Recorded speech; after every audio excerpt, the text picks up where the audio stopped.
Krishna. Om Namo Bhagavate Vasudevaya. Om Namo Bhagavate Vasudevaya. Om Namo Bhagavate Vasudevaya. Om Namo Bhagavate Vasudevaya. Om Namo Bhagavate Vasudevaya. Om Namo Bhagavate Vasudevaya. Om Namo Bhagavate Vasudevaya. No. Thank you so much. Reading from Srimad-bhagavatam, first canto, chapter 7, the son of John punished. Text 32. Prajupadravamalaksya Lokavyatikaram chatam Matam cha vasudevasya Sanjaharajunodayam Raja, people in general. Upadravam, disturbance. Alaksya, having seen it. Loka, the planets. Vyatikaram, destruction. Cha, also. Ta, that. Matam cha, and the opinion. Vasudevasya, or Vasudev, Shri Krishna. Sanjahara, retracted. Arjuna, Dvayam, both the weapons. Translation. Thus, seeing the disturbance of the general populace and the imminent destruction of the planets, Arjuna at once retracted both Brahmastra weapons as Lord Sri Krishna desired. Purport. The theory that the modern atomic bomb explosions can annihilate the world is childish imagination. First of all, the atomic energy is not powerful enough to destroy the world. And secondly, ultimately, it all rests on the supreme will of the Supreme Lord, because without His will or sanction, nothing can be built up or destroyed. It is foolish also to think that natural laws are ultimately powerful. Material nature's laws work under the direction of the Lord, as confirmed in the Bhagavad Gita. The Lord says there that natural laws work under His supervision. The world can be destroyed only by the will of the Lord, not by the whims of tiny politicians. Lord Sri Krishna desired that the weapons released by both Joni and Arjuna be withdrawn, and it was carried out by Arjuna at once. Similarly, there are many agents of the all-powerful Lord, and by His will only can one execute what He desires. Om Jnanatimirandasya Gyananana Salakya Shakshuruninitam Yena Tasmai Sri Gurave Namaha Shri Chaitanya Mano Visnam Stapitam Yena Bhutale Swayam Rupa Kalamayam Dadati Swaparantikam Sri Krishna Chaitanya Prabhu Nityananda Sri Advaita Gadadhara Shivasadi Gaura Bhakta-vrinda Hare Krishna Krishna Krishna Hare Hare Hare Rama Rama Rama In the purport, Srila Prabhupada addresses the modern worldview, which basically is that nature's law are supreme, they're ruling. These laws, they cannot be avoided. However, the worldview according to the Bhagavatam is very, very different. It's a personalist worldview, and where powerful personalities are controlling the forces of nature. And when these powerful agents of the Lord, or the Supreme Lord Himself, are satisfied by our activities, then everything can just be adjusted, just like that. We may calculate. You hear sometimes talks about the climate situation and what man has done to the environment. So in geology, they can see different earth layers that look distinctly different, and these have a different name.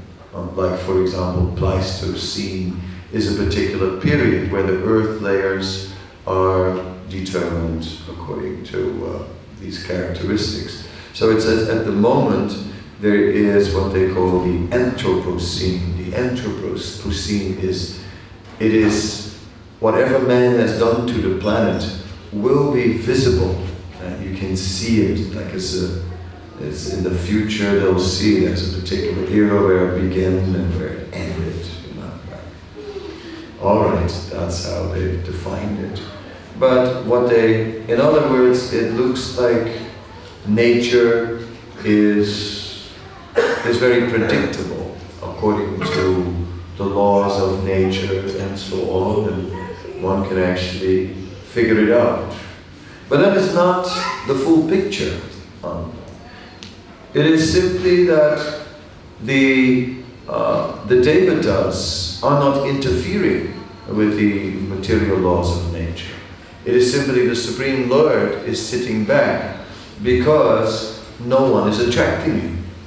It is said that in previous yugas, great pious kings were performing great sacrifices, and where exalted brahmanas were glorifying the Lord and chanting prayers for auspiciousness in the universe, and that the demigods would attend such yajnas. Lord Rama, Lord Shiva, and so on would be present in these yajnas, personally present, and their influence could simply adjust everything and anything, just like that. Just by their will, things can change. Just by their presence, things change automatically. And in this way, the material energy is not just simply ruled by laws of nature, which sounds so primitive, which sounds so mythological. If in a modern worldview, we'd say, like, I mean, do you really believe all that? That there are beings up there in the heavens who are controlling nature? I mean, you really believe that? And do you? I mean, that's what it says here. So it seems superstition from a modern point of view. It seems to add some sort of mystic element to reality. Of course, the modern approach is just the opposite. It is like a form of reductionism.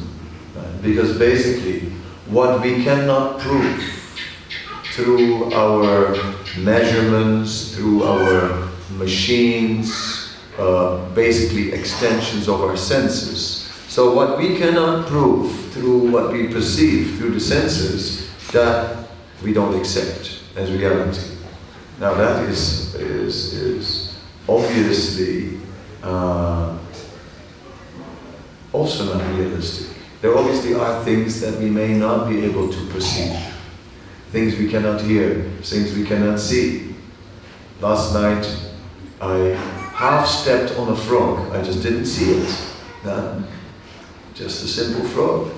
Didn't see it. It escaped.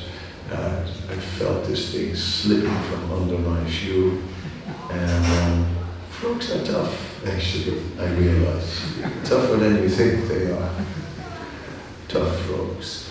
Anyhow, the point is that we don't see everything, we don't hear everything, we don't smell anything. Bats can do all kinds of things, catch all kinds of subtle energies, radar-like energies, fly around the room at high speed without hitting the wall. You try that. Run around the room with your eyes closed and see how you go. Not so well. So our perception is limited. It is thought that life in the universe must all be perceivable by our senses. And what if there's life that we cannot see? Even here, sometimes we believe that there are creatures that we cannot see, especially at midnight. So,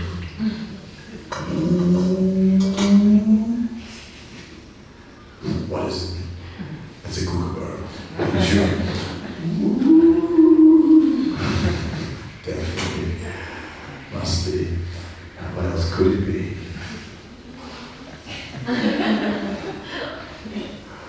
And so here we are. There are even all kinds of things in this domain of beyond our perception.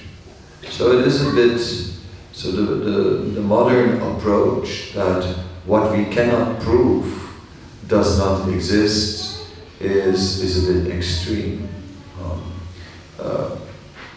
Rather, we can be open.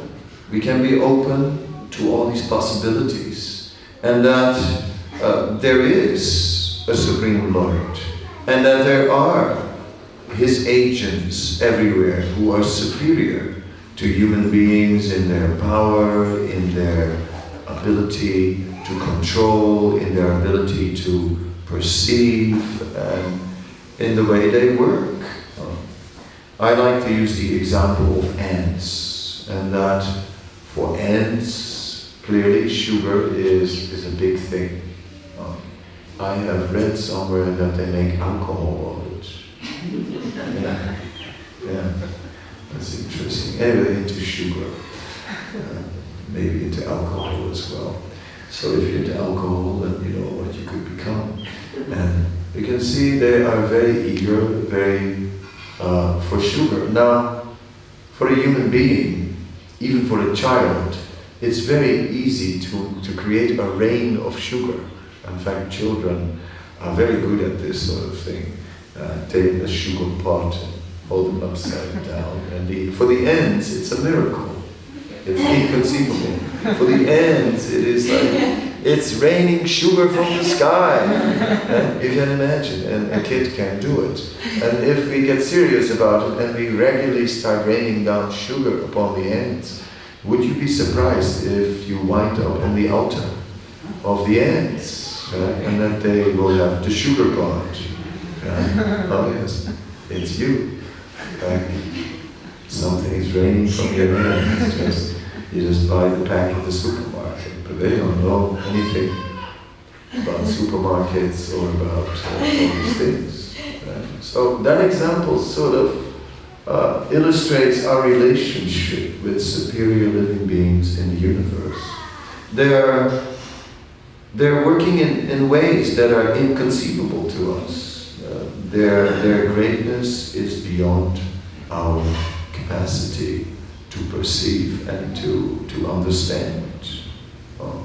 What to speak of the Supreme Personality of Godhead, who can simply do anything and everything by His own desire, but who has created a certain order within the universe, who has created a certain systems and laws that seem to apply. But how do we know that it will be like that always? The old apple model falling down to the ground. Gravity, the example of the apple falling to the ground, is the classical example of Newton. Fine, but what if one day it will not be like that anymore? And all the apples go up from the ground to the trees. Possible, not impossible. It's not necessarily that the way it is now, it will always be. According to the Vedic literatures, things were different in the past. It said that people were 5 to 6 meters tall. Yeah. And mountains 80 kilometers high. And these things are facts. It is said that as the yugas change, also the size changes, the entire nature of things change. So, working the way that science works appears to be very thorough, but in principle it starts from not knowing and then gradually exploring more and more and building on whatever previous experience is there and then expanding. And we see that many things can be done. Machines are made and so many processes are discovered and so on. Medical things are going on. But all these things are limited and depending on time, place and circumstances. So Prabhupada is simply taking the transcendental point of view. The theory that the modern atomic bomb explosions can annihilate the world is childish imagination. For two reasons. The atomic power is overestimated, and the other one, the Supreme Lord is there, and He will interfere. He will not sanction, and it will not happen. So our way of operating, our way of life is totally different. Is looking for the sanction of the Lord, is looking for the blessing of the Lord, and is basically, instead of trying to respond to nature with power, we respond in looking for blessings, and that is a big difference. The atheistic philosophers, like Nietzsche, for example, concluded that man lives in a hostile universe. Basically, the universe is hostile. We are under attack, constant attack, from all kinds of things, from bacteria to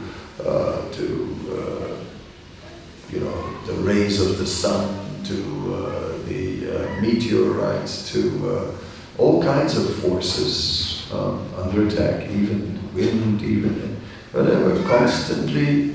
So they see a war model, basically, a hostile universe that is attacking us, and the answer is power. That's it. And that's the philosophy. And modern society is based on that philosophy. The answer to the environment is power. Spray it, nuke it, put concrete on top of it, somehow or other destroy it before it destroys us. Strike first. That's the idea. And then take it from there. And any side effects that come from it, okay, deal with them later. So that is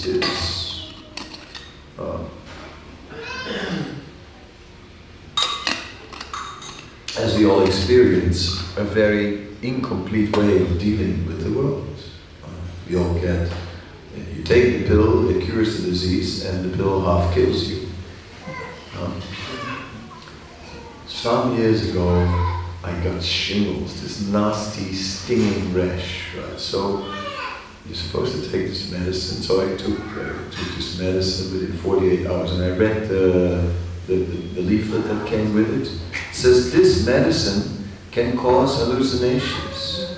This medicine can cause psychosis, and and it went on, and all about mental issues. Anyway, I swallowed it, and I felt sort of like that it was doing something to my mind, like making it like rubber, stretching it in various ways. But for the rest, I'm fine, except for that little green man, the small one, who's sitting there in the corner. Ever since, He's been traveling with me. But he's okay. He just sits there. He doesn't do anything. Crazy stuff. And how can you swallow a pill like that? It's read it, you know. It's like, yeah, these things. This can cause heart palpitation. This can cause like hemorrhaging of the brain. And says like, but it will cure your sniffle.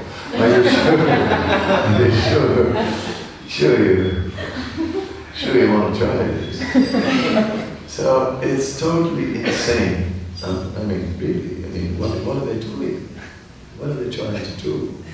I mean, aren't they thinking about something a little more holistic, you know, something that's good for everything? You go to the doctor and something is wrong and they immediately say, go to a specialist. Yeah, go to a specialist. The specialist, let's say there's a specialist for the head, right? It goes up to here. He has no idea what happens like 5 centimeters below. He doesn't know. For that you have to go to another specialist. He deals up to there. And there's no connection, whereas anybody understands that like the mucus that came from the throat went into the chest, right? It's pretty clear. Through the nose, then throat, down to the chest. Anyone can understand it, but it takes like several doctors to kind of deal with that. You know, and they can't deal with it in a holistic way. So, in this way, we have specialized and become expert in the detail. And that is modern times. Incredible amount of knowledge about a detail and studying it. How bats are reproducing themselves. I mean, we have PhDs who can tell you all about it. I was in connection with Mayapur for a little while. I did some service for the master plan, and then there was this water management conference. And this PhD came to teach us how to deal with sewage water. And the man was explaining how there has to be a certain slope according to the length of the pipe and a certain diameter so that the solids and the fluids move in one unit. And I was sitting there thinking, what offenses have I committed that I have to sit in this meeting and have to listen about the solids and the fluids and all these things. Go, gosh, you know, did I take sannyas for that? Yeah. So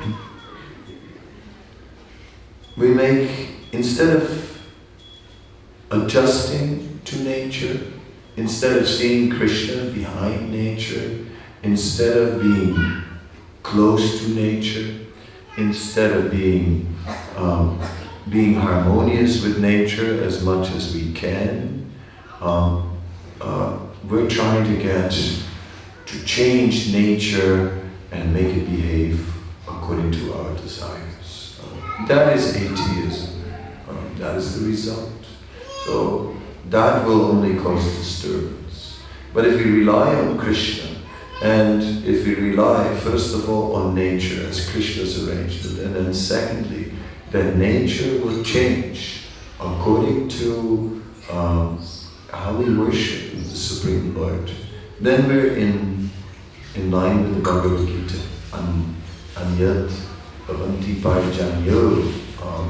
It is said that as we are making sacrifice, there will be rains, and from rains there will be grains. So, in this way, everything will be amply provided.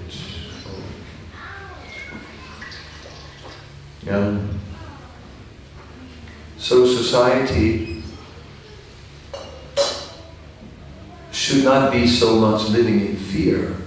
We can see that basically since we're living with Nietzsche's philosophy and we're living with the idea that we're in a hostile universe, we're in fear. We're in constant fear. And because of that, we are spending a lot of time defending ourselves, and we're not actually simply relying on Krishna for protection. And if we would just worship Krishna, leave it up to Krishna to protect. Instead of so much protection. And that is our modern world. So we bring that with us into spiritual life, that previous relying on material arrangements. And we see that in traditional Vaishnava culture, we see so much more just relying on Krishna, somehow or other. Worship Krishna and relying on Krishna. And that's difficult for us. I'm saying very much us. I mean, I find that difficult because I have that kind of management mind that wants to make sure everything is sort of in the right place and everything is kind of I've thought of everything in advance. And I know that I should let go and should just rely more on Krishna. No need for so many arrangements. Simply start worshipping Krishna and things will fall into place. And the natural circumstances will fall into place. And people will help. In management, I saw that someone became in charge of a big project who was not very capable in managing the big project. So at first when I saw it, I thought, this is doomed, right? It's doomed, it's going to fail. But then he was very nice to people. So people started to help him. And because he was nice, lots of people helped him, and in the end everything went very well. Although he himself was not so expert in doing things, other people filled in because they liked him. And in this way, it all started to happen. So, therefore, that is the spirit. The spirit is to worship Krishna, to see everyone connected with Krishna, to see how everyone has a right to exist, to see that everyone deserves to be supported, to see that they have an all-inclusive approach, rather than walls, rather than like privacy, rather than like business relationships, you pay, we supply and you pay kind of relationships. So in a Krishna conscious world, we will come eventually as Krishna consciousness matures to a very inclusive society. A society very much based on goodwill, very much where one person is trying to please another, and everyone is indebted with each other, and everyone has a lot of appreciation for all the things that others have done for them. And in that way, things will flourish. In that way, we'll get a totally different world than this world. Are you sure you have your insurance? Are you sure you this, that? Because who will catch you when it goes wrong? Because we're living in a world of strangers. No one will catch you. You need to have an insurance. When you live in a world of friends, your friends will catch you. That's your insurance. That's how it is. Because even in Krishna consciousness, initially maybe in this movement, people with Prabhupada were very close together, and there was initially in the very early days of this movement very much a family atmosphere. But then over time it changed, and instead of family we became colleagues. Right? And it's like the family model or the colleague model is quite different. The colleague model is, yes, we're all together, and a colleague is supposed to, we depend on his work. I mean, if your colleague is not producing, it holds you up. Right? So, get your act together, Mr. Colleague. Come on, pull your socks up. And you make your contribution. Otherwise, we kick you out. See? A colleague you can kick out. A family member, you don't kick out. I mean, it's got to get pretty bad before you kick him out. Usually, you just tolerate, you just adjust, you just somehow get on his case, but still, life goes on. So, a totally different approach.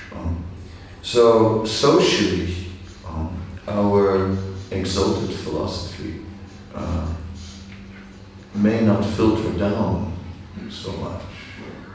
And in our relationships, we may still be within the materialistic paradigm from where we came, from the impersonalism from where we came, from the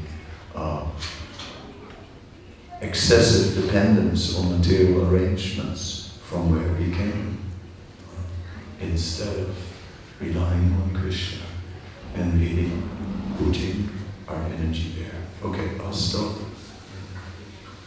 We would like to make some comments. Question. I have some doubts about euthanasia, about karma and euthanasia, and even medications. Okay, well, medication is one thing, euthanasia is another Yeah, thing. okay. And, why doubts about euthanasia? We are completely clear about euthanasia. The answer is no. It's suicide and murder. And the one who is actually providing for it will get reactions for murder. The one who is taking it is getting reactions for suicide. So euthanasia is out, even if the person is terminally ill and suffering like a dog or whatever. The only thing one can do, one has a right to, the only thing, leave it, you don't need it anymore. The next person needs it. The only thing is that one can, if one is terminally ill and suffering a lot, one can fast, even from water, and that is allowed. That much a person can actually say, okay, I give up, and that is scripturally allowed. That leeway we have, but we cannot take poison. Now it's easier said than done. There was a devotee, a lady, she'd been in the temple for many years, initiated everything, then she sort of went in another direction, and when she was 40, she had cancer, colon, all over the place. They tried to fix it, they couldn't fix it. 1 operation, 2 operations, 3 more operations, but in the end they just gave up and couldn't do anything. So they had created a colostomy, a bag. They had her on, they had tubes here, tubes there for everywhere. Artificial feeding. She had her morphine pump, by which she could give herself a few doses of morphine, limited, but as she got. So everything was taken care of as nice as possible. But then it came to the point that it got just too much, the suffering. So she basically wanted to do euthanasia. And because that's what the hospital provided. They wouldn't allow her to take the tubes out. Oh no. And no, we can't give permission for that. Sorry, no, that's not allowed. But she was allowed to take this nice drink that was going to put her to sleep. And in the end, she did it. She took the drink and put her to sleep within 30 seconds. And It was, and then the parents were sitting around the bed, and everyone was there, and it was sort of very humane, you know, she just went to sleep. But instead of suffering so much, no. This is all artificial. Dying in an intoxicated state. This will not help the future situation. So the only leeway we have, we can fast from drink and food.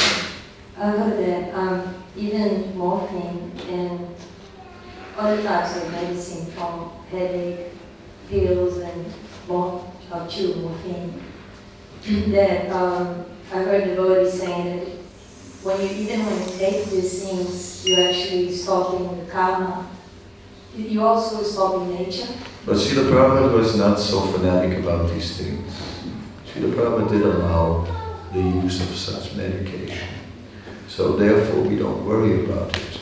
I mean, we can see, because there's the Acharya, and the word of the Acharya is carrying mercy. The Acharya has his credit with Krishna. So when the Acharya says it's all right, it's all right. As simple as that. When we start to calculate strictly by the law of karma, then it's practice. Yes, this is definitely a drug. This is intoxication. This is. Prabhupada was not like so rigid. Prabhupada was much more human, and in that way, it was like, yes, allowing medication, yeah, but not allowing intoxication. So now, can someone take medicinal marijuana? I think so, if it is really under a prescription and so on, and as a medicine, yeah, I think then you can. Yeah.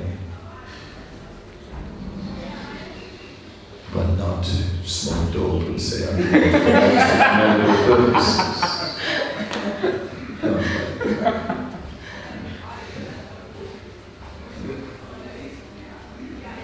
Anyone?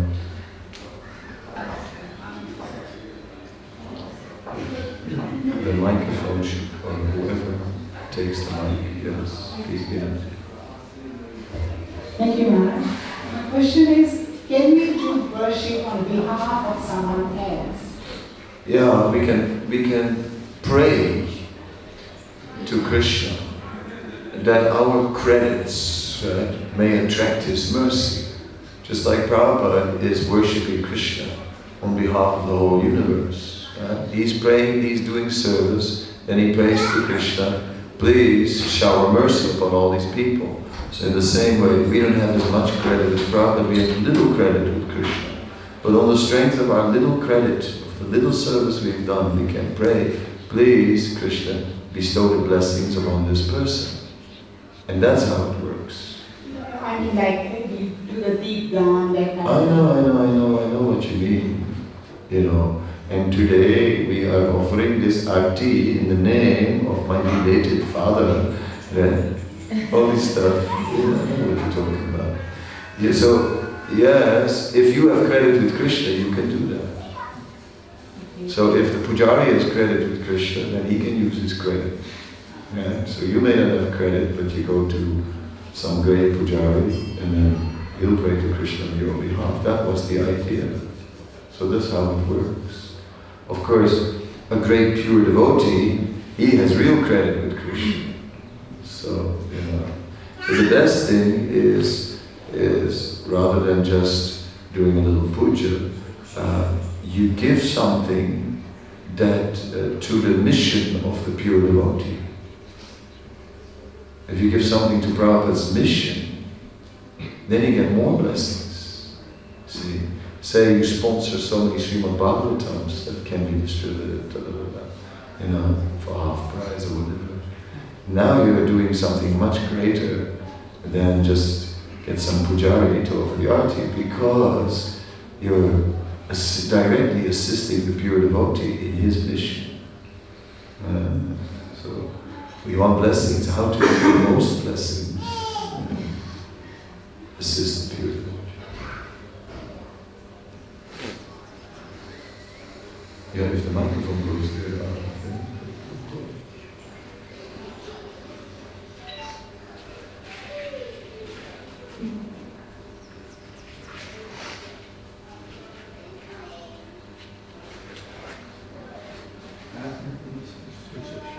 technician, give it to a young person.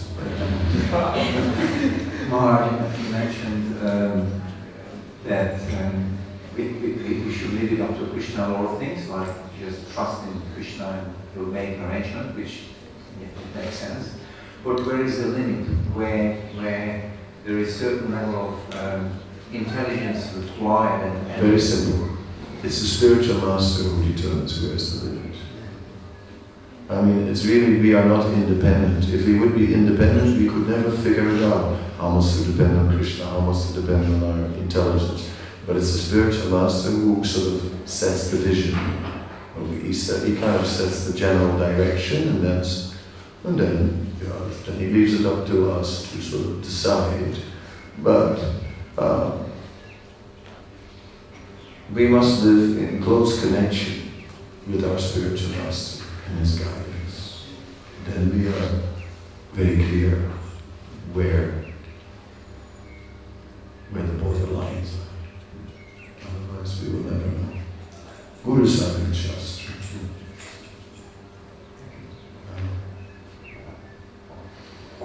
Thanks a lot. Oh, yeah. Please.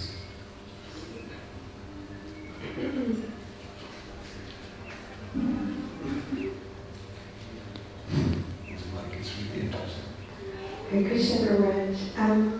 I was just wondering a little bit about Krishna interfering with, in a positive way with our life.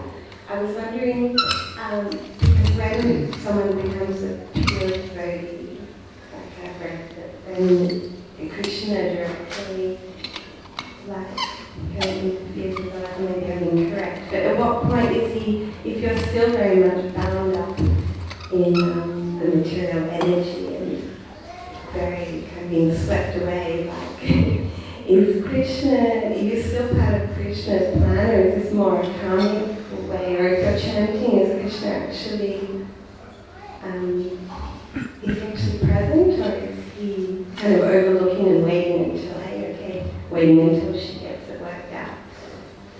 As soon as we chant Hare Krishna once, Lord Chaitanya says, then that person is accepted as a devotee, and Krishna personally starts to take interest in that person and starts to make personal arrangement to give knowledge from within and out, without, to give support from within and without, to give. So we are completely under the direction of Krishna. Completely. Yes, Krishna gives us some room to do our own things, but he's using these things. He's behind it, and he enters many times. So Krishna is waiting in the consciousness of every living being. As soon as the living being is turning a little bit towards Krishna, immediately Krishna takes full advantage. So Krishna is making so many arrangements in our life to give us so many realizations and so on. And over time we get to see more and more. Krishna is there all the time. He is. He never leaves us for a moment. He's completely taking interest in our life.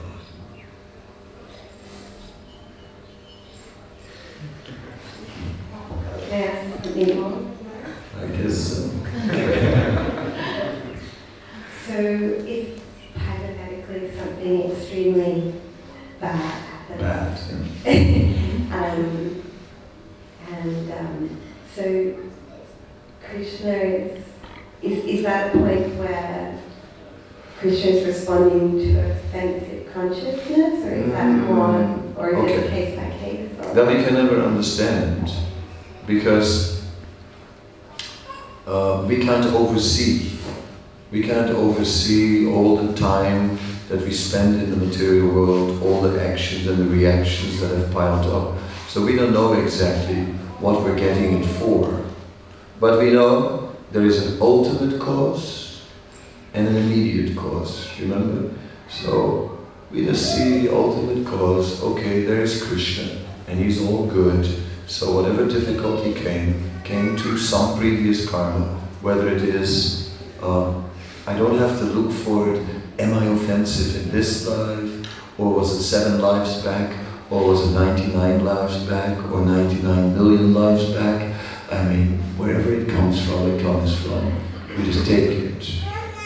So the fact that we realize that here is something is happening due to my previous karma doesn't mean we have to do a lot of soul searching and think, you know, I hit my toe, did I step on the toe of a Vaishnava? I mean, would that be the reason? Or, you know, what would it be? No, we don't worry about that, we just take it.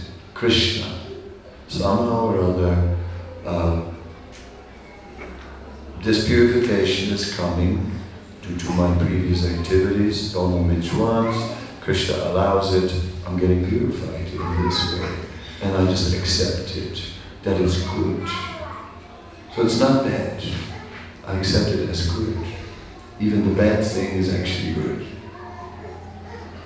I mean, that's Krishna consciousness. Actually, the bad thing is good, because I'm getting special mercy of Krishna. And when I get shot in the back, that's what I try to do. I try to sort of say, okay, Krishna arranged for this. How kind is Krishna? He gave me special attention. Now he's forcing me to make some advancements. It was a little tough, but I tried to take it that way. Otherwise I would have gone like bitter or angry.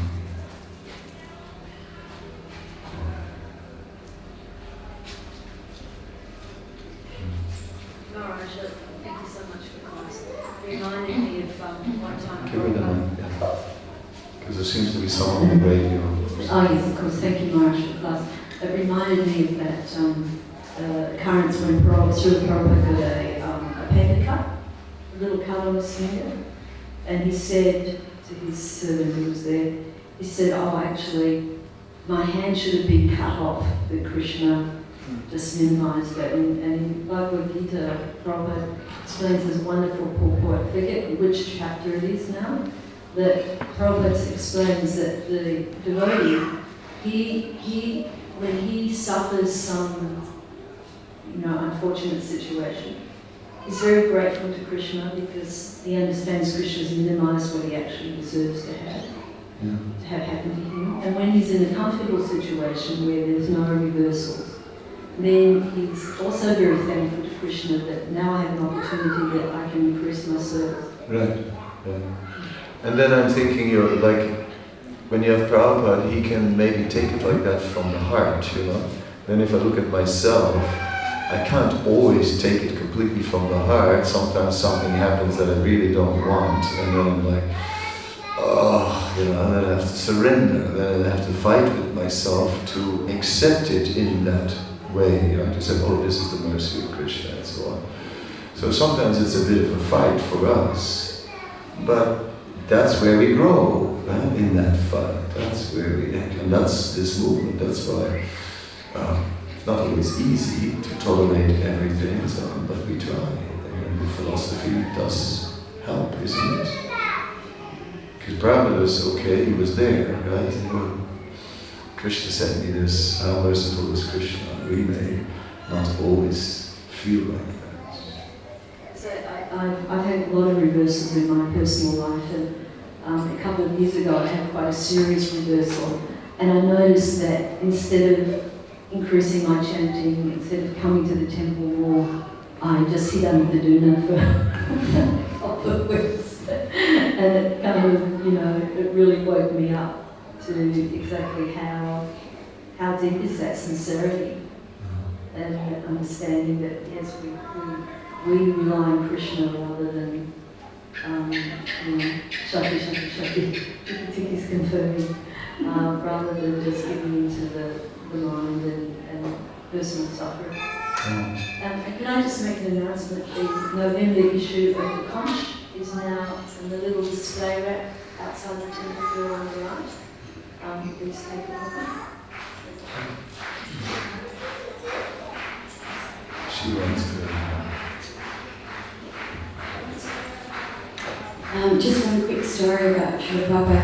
He was in Hawaii and he was going up the stairs and there was a brahmachari sitting just like balancing on the edge of the stairs.